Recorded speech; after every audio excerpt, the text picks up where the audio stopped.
जी अस्सलाम वालेकुम, कैसे हैं आप लोग? This is mister Qudratullah. तो आज है हमारा होलसेल एफबीए का लेक्चर नंबर 2। तो पिछले लेक्चर में हमने देखा था प्रीवियस लेक्चर में कि कॉमर्स क्या होता है, ई-कॉमर्स क्या होता है, अमेज़न क्या होता है और अमेज़न काम कैसे करता है।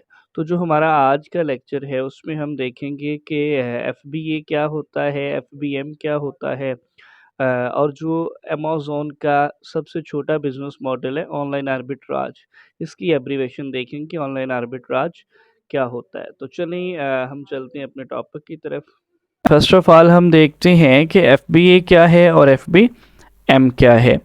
एफबीए और एफबीएम ये दो मेथड हैं अमेज़न पे काम करने के, बट लोग इनको मिक्सअप कर देते हैं अमेज़न के बिज़नेस मॉडल्स के। जो अमेज़न के बिज़नेस मॉडल्स हैं ना, ऑनलाइन आर्बिट्राज है, होलसेल है, प्राइवेट लेबल है, तो उससे इनको मिक्सअप कर देते हैं कि ये भी एक बिज़नेस मॉडल है। लेकिन ये बिज़नेस मॉडल नहीं है, इसमें ये क्या है, ये दो मेथड हैं सिर्फ जिनसे हम काम कर सकते हैं अमेज़न पे, ठीक है। अब जो एफबीए है ये वो मेथड है जिसको हम यूज़ करते हुए किसी भी कंट्री में बैठ के किसी दूसरे कंट्री में काम कर सकते हैं। आप देखें, आप पाकिस्तान में बैठे हैं, सपोज करें कि आप पाकिस्तान में बैठे हैं, तो आप अगर एफबीए करते हैं तो आप पाकिस्तान में बैठ के यूएसए में काम कर सकते हैं, यूके में काम कर सकते हैं, कनाडा, जर्मनी, जापान, किसी भी कंट्री में आप कर सकते हैं बाय यूजिंग एफबीए, ठीक है, अगर आप ये मेथड अप्लाई करते हैं। और जो ये मेथड है एफबीएम है, इसका मतलब ये है कि अगर आप एफबीएम करना चाहते हैं तो आपको उस कंट्री में जाना पड़ेगा या आपकी कोई टीम हो उस कंट्री में जिसमें आप एफबीएम कर रहे हैं। इसमें क्योंकि सारी रिस्पॉन्सिबिलिटी होती है आपकी, ठीक है। तो अब हम डीपली इनको देखते हैं। एफबीए की फुल फॉर्म जो होती है वो है फुलफिलमेंट बाय अमेज़न या फुलफिल्ड बाय अमेज़न। आप ये कह लें कि सारी की सारी रिस्पॉन्सिबिलिटी होती है अमेज़न की होती है अगर हम एफबीए करते हैं। अब एफबीए में अमेज़न हमें सर्विसेज देता है, डिफरेंट सर्विसेज देता है। क्या क्या सर्विसेज देता है अमेज़न? फर्स्ट ऑफ ऑल तो हमें देता है स्टोरेज। हमने कहीं से भी प्रोडक्ट जो उठानी है अमेज़न के पास भेजनी है तो अमेज़न हमें स्टोरेज देता है, ठीक है, कि आप अपनी प्रोडक्ट यहाँ स्टोर कर लें। उसके बाद अमेज़न प्रोडक्ट को डिलीवर भी करता है, कस्टमर को अमेज़न खुद पहुँचा के आता है हमारी प्रोडक्ट। अब जो रिटर्न्स आते हैं उनको भी मैनेज करता है। अब ये अमेज़न की पॉलिसी है कि अगर 15 दिन के अंदर आपकी प्रोडक्ट में कोई फॉल्ट निकल आता है या आपकी प्रोडक्ट आपको पसंद नहीं आती, ठीक है, लेकिन एक्चुअली हमारे यहाँ नहीं होता ऐसे, तो लेकिन अमेज़न का रूल है, उसका जो कह लें कि पॉलिसी है कि अगर 15 दिन में आपको प्रोडक्ट जो है पसंद नहीं आती तो आप उसको रिटर्न कर दें, वापस कर दें, तो आपसे कोई डिलीवरी चार्जेस कुछ भी एक्स्ट्रा नहीं चार्ज किया जाएगा। तो इसलिए जो अमेज़न है वो कस्टमर के लिए वेल ट्रस्टेड प्लेटफॉर्म है, ठीक है। तो इसमें देखें सारी रिस्पॉन्सिबिलिटी अमेज़न की है। जब अमेज़न ने हमें ये सारी सर्विसेज देनी है, हमारी प्रोडक्ट को स्टोर भी करना है, डिलीवर भी करना है, रिटर्न भी मैनेज करने हैं, तो उसके लिए वो चार्ज तो करेगा ना, हमसे कोई फ़ीस तो लेगा। उसे कहते हैं जो फ़ीस लेगा। अब हमसे जो फ़ीस लेगा तो उसके जो हमारे जो प्रॉफिट मार्जिन है वो लो होगा, यानी कि प्रॉफिट मार्जिन इसमें लो होगा, किसमें? एफबीए में। अब हम क्या करते हैं, यानी कि एफबीए की फ़ीस होती है। अगर हम एफबीए करते हैं तो अमेज़न हमसे फ़ीस लेता है, जो फ़िक्स फ़ीस होती है अमेज़न की, पर प्रोडक्ट अमेज़न फ़ीस हमसे चार्ज करता है। तो उसमें प्रॉफिट लो क्यों है? फॉर एग्ज़ाम्पल हम कोई प्रोडक्ट बाय करते हैं, हमें प्रॉफिट मार्जिन उसमें बच रहे हैं $20, ठीक है, $20 हमें प्रॉफिट बच रहा है। तो अमेज़ॉन ने अपने $10 जो हैं वो अपनी फ़ीस ले लेनी है ये सारी सर्विसेज देने की। ये कह लें कि फ़िक्स चार्जेस नहीं होते, ये वेरी करती हैं अपना प्रोडक्ट टू प्रोडक्ट, ठीक है।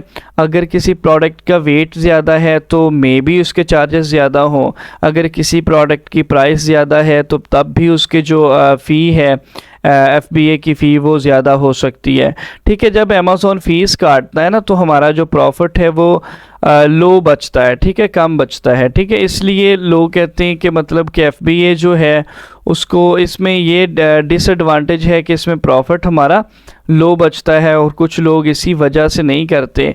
क्योंकि अगर हम FBA की फ़ीस निकाल दें ना, यानी फ़ीस पे ना करनी पड़े हमें, तो हर जो प्रोडक्ट है उसमें हमें कम से कम कुछ ना कुछ प्रॉफिट बचता है। तो जब हम FBA की फ़ीस निकालते हैं तो वो जो हमारा प्रॉफिट होता है बाज़ औक़ात वो फ़ीस में चला जाता है, हमें प्रॉफिट मार्जिन नहीं बचते, फिर हम उस प्रोडक्ट को ड्रॉप कर देते हैं, उसे नहीं लेते। अब जो ये FBM है इसमें ये फुलफिलमेंट बाय मर्चेंट या फुलफिल्ड बाय मर्चेंट, इसमें सारी की सारी रिस्पॉन्सिबिलिटी होती है सेलर की सारी रिस्पॉन्सिबिलिटी होती है। जो अपने कस्टमर्स को रिस्पॉन्सिबिलिटी होती है उसको उसकी डिलीवर करने की। जो अब देखें उसने प्रोडक्ट बाय की, एक सेलर ने किसी प्लेटफार्म से प्रोडक्ट बाय की, अब उसको स्टोरेज जो चाहिए ना, अमेज़ॉन स्टोरेज नहीं देगा उसको, उसे अपना कोई स्टोरेज बनाना पड़ेगा, अपना स्टोरेज अरेंज करना पड़ेगा, कोई वेयर हाउस बनाना पड़ेगा जिसमें वो प्रोडक्ट रख सके, ठीक है। उसके बाद जब ऑर्डर आएगा तो सेलर को ही डिलीवर करनी पड़ेगी प्रोडक्ट, अमेज़ॉन डिलीवर नहीं करेगा। तो अगर कोई रिटर्न आता है वो भी सेलर को मैनेज करना पड़ेगा। लेकिन इसमें एक जो कह लें कि एडवांटेज आपका ये है कि आपको जो प्रॉफिट है वो हाई बचेगा। इसमें आपकी कह लें कि जो आप सारे काम करेंगे, डिलीवर करेंगे, रिटर्न मैनेज करेंगे, स्टोरेज मैनेज करेंगे, आपको कह लें कि वक्त भी आपका ज़्यादा लगेगा। तो इसमें आपको वहाँ पे होना भी पड़ेगा कि फ़िज़िकली आप मौजूद हों, तो इसलिए जो आपका प्रॉफिट है वो हाई होगा। क्योंकि FBA की फ़ीस अमेज़ॉन ने नहीं लेनी, क्योंकि अमेज़ॉन हमें ये सर्विसेज दे नहीं रहा, ठीक है। तो लोग कुछ कहते हैं कि हमें प्रॉफिट हाई चाहिए तो वो FBM कर लेते हैं, लेकिन ऐसा नहीं है कि वो सारे के सारे आपको जो फ़ी काटते हैं अमेज़ॉन सारी की सारी बच जाती है। अब देखें आपने यहाँ से जो डिलीवर करनी है प्रोडक्ट, आपने भी तो किसी तरीके से करनी है ना, किसी ज़रिए से करनी है, तो उसको आपको पे करना पड़ेगा। जैसे हमारे लेपर्ड्स कोरियर वाले हैं, तो वैसे ही जो सर्विसेज हैं जो डिलीवर करती हैं प्रोडक्ट, उनको आप पे करना पड़ेगा, ठीक है। तो चलें ये दो मेथड है आपको समझ आ गए होंगे कि FBA और FBM क्या है। तो अब हम चलते हैं अमेज़ॉन का जो फर्स्ट बिज़नेस मॉडल है ना, पहला बिज़नेस मॉडल है ऑनलाइन आर्बिट्राज, हम उसकी तरफ चलते हैं, ठीक है। ऑनलाइन आर्बिट्राज क्या है? तो ये आप कह लें कि अमेज़ॉन का जो सबसे छोटा बिज़नेस मॉडल है वो ऑनलाइन आर्बिट्राज है, ठीक है। इसको OA भी हम कह सकते हैं, ऑनलाइन आर्बिट्राज को। तो इसमें क्या है कि ये सबसे छोटा बिजनेस मॉडल है। सिंपली इसमें हमने करना क्या होता है, हमने we sell branded non branded products without approvals. हमने कोई भी प्रोडक्ट सेल कर सकते हैं अगर हम कर रहे हैं ऑनलाइन आर्बिट्राज, तो इसमें हम कोई भी प्रोडक्ट सेल कर सकते हैं, ठीक है, वो ब्रांडेड हो या नॉन ब्रांडेड हो, क्योंकि हमने किसी ब्रांड से अप्रूवल नहीं लेना। अब अप्रूवल क्या होता है? अप्रूवल होता है कि अगर आप किसी ब्रांड की कोई प्रोडक्ट बेचना चाहते हैं तो आप उससे पहले इजाज़त लें कि मैं आपकी प्रोडक्ट सेल कर सकता हूं। अगर तो वो अप्रूव कर दे कि ठीक है आप सेल कर सकते हैं तो आप सेल कर सकते हैं, अदरवाइज़ आप नहीं कर सकते। लेकिन जो ऑनलाइन आर्बिट्राज है इसमें आपने अप्रूवल नहीं लेना, किसी ब्रांड से पूछना ही नहीं है, आपने जिसकी दिल करे प्रोडक्ट उठाएं आप सेल कर लें। अब नॉन ब्रांडेड है, जिसका कोई ब्रांड नहीं होता, वो भी आप सेल कर सकते हैं, ठीक है। तो इसके लिए एक तो ये हो गया कि आप कोई भी प्रोडक्ट कहीं से भी उठा के सेल कर सकते हैं, और दूसरा हमें we can make individual account on our personal detail. हमें अब देखें जहाँ पे हमने प्रोडक्ट सेल करनी है, हमें वो शॉप तो चाहिए ना।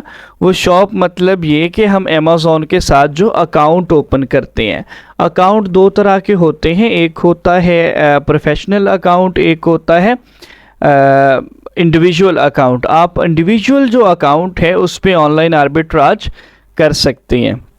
इंडिविजुअल अकाउंट कौन सा होता है? जो आपकी पर्सनल डिटेल पे बनता है, आपका जो आईडी कार्ड है, आपका फ़ोन नंबर, आपकी मेल, सारी चीज़ें जो आपकी पर्सनल हैं, आप उन पे अकाउंट क्रिएट करें अमेज़ॉन पे और ऑनलाइन आर्बिट्राज उस पर कर सकते हैं। और हमें इसमें एलएलसी की ज़रूरत नहीं पड़ती। एलएलसी क्या होती है? लिमिटेड लाइबिलिटी कंपनी, यानी कि हमें कोई कंपनी बनाने की ज़रूरत नहीं पड़ती ऑनलाइन आर्बिट्राज करने के लिए, ठीक है। तो वो हम आगे चल के बात करेंगे कि एलएलसी की ज़रूरत किस में पड़ती है, होलसेल एफबीए में पड़ती है। तो ये है तो ऑनलाइन आर्बिट्राज, लेकिन ये लेक्चर का हिस्सा इसलिए है कि आपको कुछ ना कुछ अवेयरनेस हो कि अमेज़ॉन के बिज़नेस मॉडल्स कितने हैं, ठीक है। तो इसमें क्या है कि वही source product from anywhere like Walmart, eBay, यानी कि इसमें हम प्रोडक्ट जो है वो कहीं से भी सोर्स कर सकते हैं, ठीक है। आप अगर आपको कहीं से अमेज़ॉन पे एक प्रोडक्ट सेल हो रही है तो आपको कहीं से भी वो लो प्राइस में प्रोडक्ट मिल रही है तो आप वहाँ से प्रोडक्ट उठाएं। फॉर एग्ज़ाम्पल ये अमेज़ॉन है, आपको अमेज़ॉन पे एक प्रोडक्ट नज़र आई जिसमें प्रॉफिट को आपको अच्छा मिल रहा है, तो आप वो वालमार्ट से भी ले सकते हैं, ईबे से ले सकते हैं, target.com से ले सकते हैं, अलीबाबा से ले सकते, कहीं से भी आप प्रोडक्ट उठा लें, कोई किसी भी ब्रांड की उठा लें आप और अमेज़ॉन पे सेलिंग स्टार्ट कर दें, ठीक है।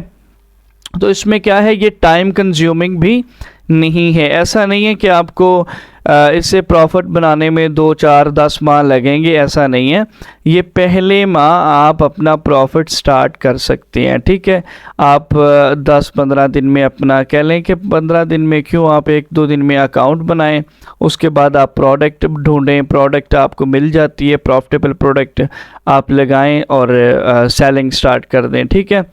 तो इसमें क्या है, जो ROI होती है ना, वो इसमें होती है 25 से 35%। ROI क्या होती है? ROI होती है रिटर्न ऑन इन्वेस्टमेंट, यानी जो आप इन्वेस्टमेंट करेंगे उस पे जो रिटर्न आएगा वो ROI कहलाता है। फॉर एग्ज़ाम्पल आपने एक प्रोडक्ट ली $100 की, ठीक है। आपने $100 क्या किया? इन्वेस्ट किया, तो वो आप सेल कर रहे हैं $150 की, तो आपको जो 50% जो आ रहा है वो उसकी क्या है? ROI है, यानी कि जो आपने इन्वेस्ट किया था उस पे जो रिटर्न आ रहा है वो 50% है, ठीक है। अगर आप ऐसा करते हैं कि $100 की एक प्रोडक्ट लेते हैं और उसे $200 की सेल करते हैं, तो इसकी जो ROI है वो 100% ROI है, ठीक है।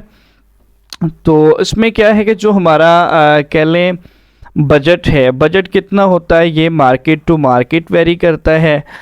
फॉर एग्ज़ाम्पल अगर USA में ज़्यादा बजट चाहिए होता है, कनाडा में कम चाहिए होता है, UK में भी कम चाहिए, दुबई में होलसेल, सऊदी अरेबिया में, ये वेरी करता है मार्केट टू मार्केट, ठीक है। तो इसमें आप कह लें कि USA में जो चाहिए हमें, USA, UK, कनाडा, इसमें आप कह लें कि हमें $2-3 हज़ार डॉलर चाहिए होता है। वो भी अगर हम किसी का काम कर रहे हैं, अगर अपना खुद काम कर रहे हैं तो हमें इतने कह लें कि ज़रूरत नहीं है 3-4 हज़ार डॉलर की, हम इजीली कम पैसों से स्टार्ट कर सकते हैं, ठीक है। उसमें जब आपने अकाउंट साइन अप करना है, मे बी उसके आपको $40 देने पड़ेंगे और उसके अलावा कोई चार्जेस नहीं है, बस आपने प्रोडक्ट फाइंड करनी है और सेलिंग स्टार्ट कर देनी है, ठीक है। वो आप प्रोडक्ट के हिसाब से देख सकते हैं कि आपको बजट कितना चाहिए। तो इसमें क्या है, इसमें ये जो मॉडल है ना ऑनलाइन आर्बिट्राज, ये ज़्यादा रिकमेंड नहीं किया जाता। क्यों नहीं किया जाता? क्योंकि ये 100% सिक्योर नहीं है, ये रिस्की मॉडल है। रिस्की कैसे है? क्यों? इसमें IP इशू आता है। IP इशू क्या है? इंटेलेक्चुअल प्रॉपर्टी, यानी देखिए जब हमने किसी ब्रांड की जो प्रोडक्ट, यहाँ पे हमने बात किया हम प्रोडक्ट सेल करते हैं विदाउट ब्रांड अप्रूवल। अब किसी भी ब्रांड की हम जब प्रोडक्ट सेल करते हैं तो कुछ ब्रांड ऐसे होते हैं जो हमें इजाज़त नहीं देते अपनी प्रोडक्ट सेल करने की। अगर हम उनकी प्रोडक्ट सेल करना स्टार्ट कर दें तो वो अमेज़ोन को कंप्लेन करते हैं कि फ़लाँ बंदा जो फ़लाँ सेलर है वो मेरी इजाज़त के बगैर मेरी जो प्रोडक्ट है उसको सेल कर रहा है। इसको कहते हैं इंटेलेक्चुअल प्रॉपर्टी, यानी किसी बंदे की प्रॉपर्टी है, किसी बंदे का वो कह लें कि ब्रांड है और आप उससे पूछे बिना सेल कर रहे हैं तो इस पे आएगी आईपी। ठीक है, आईपी इशू आएगा कि वो मेरी प्रोडक्ट है, आप क्यों सेल कर रहे हैं। तो अमेज़ोन हमसे पूछेगा कि भाई उससे आपने अप्रूवल लिया है या नहीं लिया। तो अब हमने अप्रूवल तो लिया नहीं है।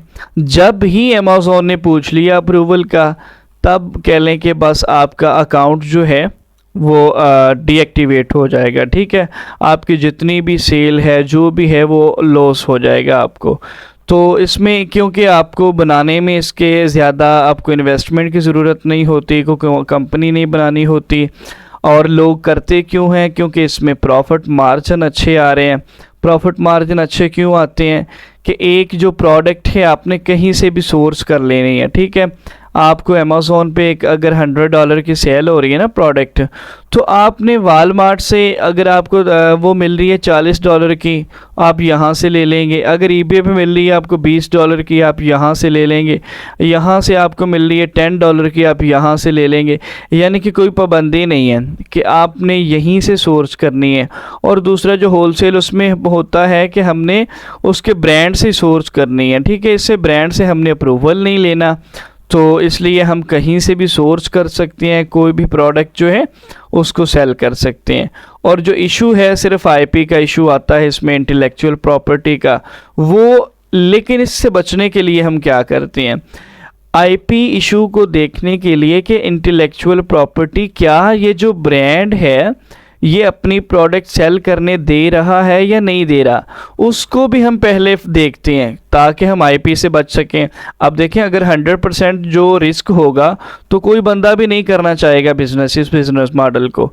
तो हम क्या करते हैं, इससे पहले हम आईपी चेक करते हैं। अब अगर हम फॉर एग्ज़ाम्पल एचपी ब्रांड है एक, हम एचपी की प्रोडक्ट सेल करना चाह रहे हैं, तो फर्स्ट ऑफ ऑल हम देखेंगे कि जो एचपी ब्रांड है वो आईपी भेज रहा है या नहीं। आईपी आप देखें, वो हम कैसे चेक करेंगे, वो हमारे पास जो हैं ऐप होते हैं, वो टूल्स होते हैं जिनसे हम आईपी चेक कर सकते हैं।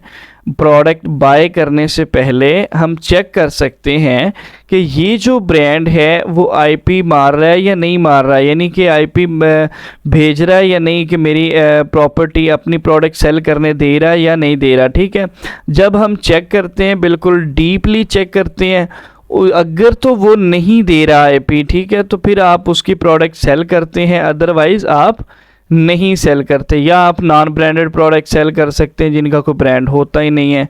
तो अब जो इंशाल्लाह जो अगले लेक्चर होंगे उसमें हम डीपली ये भी डिस्कस करेंगे कि आईपी हम कैसे रिमूव कर सकते हैं, मतलब जो टूल कौन से यूज़ कर सकते हैं, आईपी चेक कैसे कर सकते हैं। लेकिन वो होगा ऑनलाइन आर्बिट्राज वाले, जो ऑनलाइन आर्बिट्राज का जब हमारे लेक्चर स्टार्ट होंगे ना तो उसमें होगा। लेकिन इसमें आपको जो होलसेल का डीपली समझाया जाएगा। इंशाल्लाह नेक्स्ट लेक्चर में हम देखेंगे होलसेल एफपीए क्या है। ठीक है, तो आपको समझ ना आए तो आपने परेशान नहीं होना किसी बात से, क्योंकि हमने सारे का सारा प्रैक्टिकली करना है। ये तो सिंपल कह लें कि बातें हैं, आपको समझ आए। अगर तो आप बिल्कुल पहली दफ़ा देख रहे हैं, आप कुछ भी जानते नहीं हैं ऑनलाइन के बारे में, तो मे भी आपको समझ नहीं आएगा।